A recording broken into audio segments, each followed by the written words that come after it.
इस तरह से आप 50 मार्क्स अवश्य ला सकते हैं। जैसे दो या दो से अधिक अभाज्य संख्याओं का मौसा होता है, तो देखिए दो अभाज्य संख्या का मौसा पूछा जाएगा तो इसका आंसर हो जाएगा 1। ठीक है। दूसरा प्रश्न है, दो परिमेय संख्या के बीच कितनी अपरिमेय संख्या होती है, तो इसका हो जाएगा अनंत।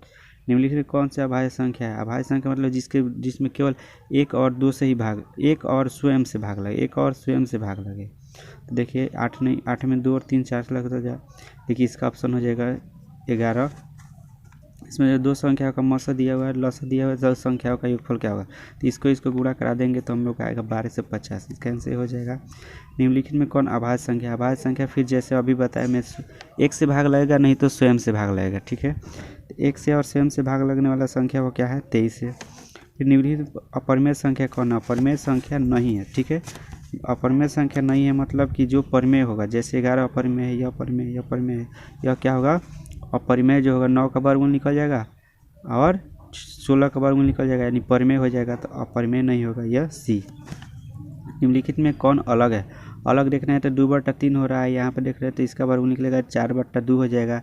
इसका हो जाएगा 2√3/5 है, इसका भी वर्गमूल निकलेगा, लेकिन इसी का नहीं निकलेगा तो यही जो है अपरिमेय संख्या होगा। ठीक है, अलग होगा। ठीक है, सॉरी। किसी धनात्मक पूर्णांक ए और बी के लिए ए और बी का मौसा गुणे लसा किसके बराबर होता है, तो इसका हो जाएगा ए इंटू बी के बराबर होता है। ठीक है, फार्मूला आप पढ़े होंगे। यूक्लिड विभाजन एल्गोरिथ्म को दो धारणात्मक पूर्णांकों को निम्नलिखित में किस परिकलन की तकनीक है, तो वो किसके लिए है? मौसा के लिए। यूक्लिड ने क्या बताया है? मौसा के लिए बताया हुआ है। निम्नलिखित कौन परिमेय संख्या है? इसमें देखिए परिमेय संख्या बताना है, तो इसमें देखिए यह अपरिमेय है, यह रूट से रूट कट जाएगा, √2 से 2 कट जाएगा तो क्या हो जाएगा? 2 हो जाएगा, तो यह क्या हो जाएगा? परिमेय हो जाएगा। ठीक है, ऑप्शन बी हो जाएगा। निम्नलिखित में कौन अपरिमेय नहीं है? अपरिमेय नहीं है यानी कि परिमेय ढूंढना है हम लोग को। देखिए इसका वर्गमूल और इसका वर्गमूल हम लोग निकालेंगे तो हो जाएगा 5 × 5 = 25, 25 × 3 = 75 और रूट में हो जाएगा 3। ठीक है, इसको निकालिएगा तो 4 × 4 = 16, 4 × 4 = 16 और 16 × 3 = 48। तो यह निकल गया हम लोग का वर्गमूल, यह रूट से बाहर निकल जाएगा तो यह इसको हम लोग हल करेंगे तो हो जाएगा 5√3 और इसका हो जाएगा 4√3। तो ये 3 से 3 कट जाएगा तो ये क्या हो गया? 4 परिमेय संख्या हो जाएगा, तो ऑप्शन डी हो जाएगा। दो क्रमिक सम संख्या, बहुत इंपॉर्टेंट, सम संख्या का पूछाएगा HCF तो क्या हो जाएगा? 2 हो जाएगा, और विषम संख्या का पूछा जाएगा तो उसका HCF 1 होगा। ठीक है, ध्यान रखिएगा। इसके अब 1 से 40 में 2 का अधिकतम घात कितना है, तो इसका क्या करेंगे हम लोग? गुणखंड निकाल लेंगे और उसके आधार पर हम लोग इसको निकाल सकते हैं। ठीक है, गुणखंड यानी कि 140 का इसे निकालेंगे 2 से तो 720 हो जाएगा, फिर 2 से निकालेंगे, इससे से निकालेगा तो 2 कितना बार आएगा उसको ही देख लेना है। ठीक है, तो इसमें होता है, चलिए निकाल लेते हैं। 2 से निकालेंगे तो 360 हो जाएगा, 2 से निकालेंगे फिर 180 हो जाएगा, फिर 2 से निकालेंगे कितना हो जाएगा? 90 हो जाएगा, फिर से 2 से निकालेंगे 45 हो जाएगा। तो 1 2 3 4 5, 2 कितना हो रहा है? 5, तो इसके अधिकतम 5 होगा। निम्नलिखित कौन परिमेय संख्या है? परिमेय संख्या इसमें देखना है तो देखिए इसका वर्गमूल निकल जाएगा, इसका वर्गमूल निकल जाएगा, नहीं निकलेगा। ठीक है, इसका भी वर्गमूल नहीं निकलेगा, इसका भी नहीं निकलेगा, तो इसमें आंसर यह हो जाएगा। निम्नलिखित कौन संख्या अपरिमेय है? अपरिमेय का मतलब कि जिसका वर्गमूल ना निकले, तो इसका वर्गमूल निकल जाएगा, इसका एक का वर्गमूल 1 हो जाएगा, इसका निकल जाएगा, इसका भी वर्गमूल निकल जाएगा, लेकिन सी का नहीं निकलेगा, इसलिए इसका ऑप्शन सी हो जाएगा। ठीक है, आइए नेक्स्ट देखते हैं। फिर यहाँ क्वेश्चन निम्नलिखित कौन अभाज्य संख्या? अभाज्य संख्या अभी बताए थे जिसमें एक से और स्वयं से भाग लगे, स्वयं माने खुद का वही संख्या। तो जैसे 8 9 11 15, तो इसमें आंसर हो जाएगा 11। निम्नलिखित में कौन संख्या अपरिमेय है? अपरिमेय यहाँ पे देखिए 2.5 है, 2.5 जो है यही अपरिमेय होगा क्योंकि ये सभी परिमेय है। ठीक है, इसमें फिर वो क्वेश्चन दोहरा दिया गया, 25 और 50 के HCF और गुणनफल क्या होगा, तो 12 से 50 होगा। निम्नलिखित कौन अपरिमेय संख्या है? अपरिमेय संख्या इसमें देखना है, सॉरी परिमेय संख्या देखना है, तो परिमेय देखिए यह परिमेय है, यह परिमेय है, यह परिमेय, इसमें यह रूट से √2 कट जाएगा, जिसके चलते 2 होगा, तो यही इसका ऑप्शन हो जाएगा। ठीक है, इस तरह से आप परिमेय अपरिमेय को आसानी से पहचान सकते हैं। निम्नलिखित कौन परिमेय संख्या है? परिमेय संख्या इसमें फिर देखना है, तो परिमेय संख्या देखिए इसका वर्गमूल निकल जाएगा, 5 हो जाएगा, 7 हो जाएगा, तो ये परिमेय हो जाएगा, इस तीनों का वर्गमूल नहीं निकलेगा। इतना का दशमलव प्रसार क्या है? दशमलव प्रसार यानी कि 6 में भाग दे देंगे 15 से, तो 0 दशमलव डाले तो 0 15 चौके 60 हो जाएगा, यह कट गया यानी कि यह पूरा कट गया, तो क्या है? इसका प्रसार शांत है। निम्नलिखित कौन अशांत दशमलव प्रसार है, ये तो इसका 17/18 हो जाएगा, इसका भाग देंगे तो पूरा पूरा नहीं कटेगा। ठीक है,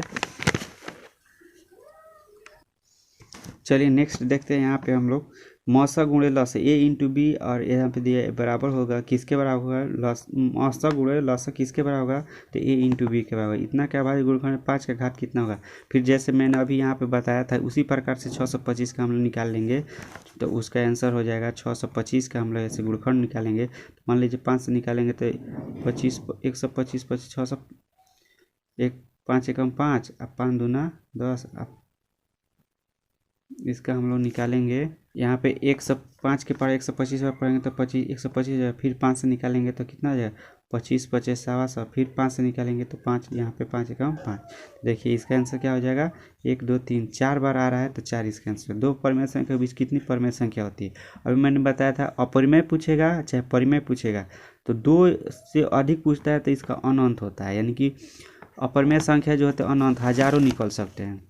निम्नलिखित में कौन परिमेय संख्या है, इसमें देखिए फिर परिमेय संख्या बताना तो 49 64 का वर्गमूल निकल जाएगा, इसका वर्गमूल नहीं निकलेगा, इसका वर्गमूल नहीं निकलेगा, इसलिए इसका आंसर यह होगा। ठीक है, चलिए नेक्स्ट हम लोग देखते हैं। देखिए एक परिमेय संख्या और अपरिमेय संख्या का गुणनफल परिमेय हो सकता है, तो इसका दोनों हो सकता है, हाँ भी नहीं भी। देखिए परिमेय भी हो सकता है अपरिमेय भी हो सकता है। ठीक है, दो परिमेय संख्या के बीच अधिकतम कितनी परिमेय संख्या होती है, तो इसका भी आंसर हो जाएगा अनंत। इसमें कौन अपरिमेय संख्या है, तो इसमें अपरिमेय देख रहा है, यानी कि यहाँ पे आंसर जिसका इसका वर्गमूल निकल जाएगा, इसका निकल जाएगा, इसका भी निकल जाएगा, यह 2.5 का वर्गमूल पूरा पूरा नहीं निकलता है, तो ऑप्शन सी हो जाएगा।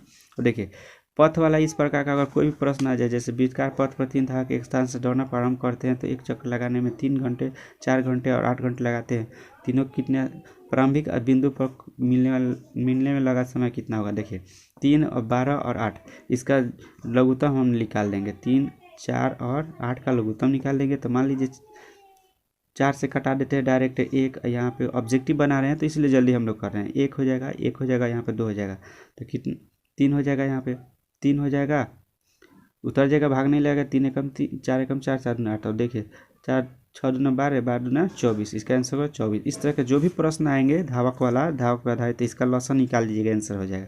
जैसे 1 3 5 का लसन निकालना है तो 5 3 15 इसका हो जाएगा। फिर यहाँ पे दिया 2 4 6 8 का, इसका लघुत्तम निकाल दीजिएगा, 2 4 6 का लघुत्तम निकाल दीजिएगा, तो 2 एकम 2 2 दूना 4 2 3 6 2 दूना 4 3 12, इसका आंसर हो जाएगा 12। अब देखिए यह क्वेश्चन बहुत बार पूछा गया परीक्षा में और इस बार भी पूछा जाएगा। अंडर रूट 2 एक है क्या है, तो अंडर रूट 2 रूट एक अपरिमेय संख्या है, अंडर रूट 3 क्या है, यह भी एक अपरिमेय संख्या है। इसके 2 एक्स का मान क्या हो सकता है, तो क्या हो सकता है भिन्न नहीं परिमेय अपरिमेय वास्तविक, यहाँ पे पूर्णांक होगा। यहाँ पे देखिए यह क्या है एक अपरिमेय संख्या है जो होता है, ये भी क्या होता है जिसका दशमलव प्रसार अशांत होता है वो भी क्या होता है अपरिमेय होता है। पाई भी क्या है एक अपरिमेय संख्या है। बहुपद इतना में ए और बी के मान का निकालने के लिए इस फॉर्मूला पर बनाया जाता है। ठीक है, इसको बनाया जाता है, लेकिन आप इसको हल कर लीजिएगा। ठीक है, इसका लघुत्तम निकाल के उसके बाद से बटा का गुणा करके निकालते हैं, तो इसका ऑप्शन यह हो जाएगा। ठीक है, नेक्स्ट क्वेश्चन हम लोग का आता है एक रैखिक समीकरण का घात कितना होता है, 1 होता है। यदि बहुपद इतना का शून्य कितना होता है, एक्स का मान क्या होगा। देखिए एक्स का मान इसमें यह होगा, बहुपद में सभी गुणांक एक का क्या होगा, तो इनमें कोई नहीं। यदि बहुपद इतना का शून्य कितना होता है, सेम टू सेम वही सवाल है। ठीक है, यहाँ पे इकट्ठा हो जाएगा। त्रिघात बहुपद का व्यापक रूप क्या होता है, त्रिघात का पूछ रहा है तो 3 पावर में देख लीजिएगा, 4 गो इसमें होता है, 1 2 3 4 डी तक होता है। ठीक है, तो ऑप्शन सी हो जाएगा। निम्नलिखित कौन बहुपद नहीं है, इसमें बहुपद नहीं है, तो देखिए इसका वर्गमूल यह बहुपद है, यह बहुपद है, यह बहुपद है, लेकिन एक्स जो रूट में दिया है यह बहुपद नहीं है। एक घात वाला बहुपद क्या कहलाता है, तो रैखिक बहुपद कहलाता है। निम्नलिखित में कौन बहुपद है, बहुपद है पूछ रहा है, तो यहाँ पे देखिए यह बहुपद नहीं होगा क्योंकि रूट में दिया हुआ है एक्स, एक्स का वर्गमूल नहीं निकल सकता है। यहाँ पे देखिए पावर जो दिया है 1/2 दिया है, यानी कि ऋणात्मक है, तो यह बहुपद नहीं होगा, यह हो जाएगा एक बहुपद हो जाएगा। ठीक है, निम्नलिखित में कौन बहुपद है, इसमें बहुपद बताना है। ठीक है, तो बहुपद देखिए यहाँ पे 2.x दिया हुआ है, पावर में माइनस दिया है, यहाँ पे रूट दिया है, यह ए ऑप्शन होगा। ठीक है, फिर निम्नलिखित में कौन सा बहुपद नहीं है, इसमें कौन सा बहुपद नहीं है इसको देखना है। तो बहुपद नहीं है तो हम लोग को बताना होगा। देखिए 2√x दिया हुआ है, वर्गमूल इसका नहीं निकल सकता है। एक्स का अगर मान लीजिए रूट 2 1 2 4 6 होता है तो उसका तो रूट में XYZ होगा तो उसका वर्गमूल नहीं निकलेगा, इसलिए इसमें बहुपद नहीं होगा। कह रहा है समानांतर साल दिया बिना घात के बहुपद को कहते हैं, बिना घात के बहुपद को क्या कहते हैं? रैखिक बहुपद कहते हैं। यानी किसी के बहुपद का घात नहीं होता तो क्या होता है? एक होता है। अगला क्वेश्चन, घात एक वाले बहुपद कहलाता है, ये क्या है? रैखिक बहुपद कहलाता है।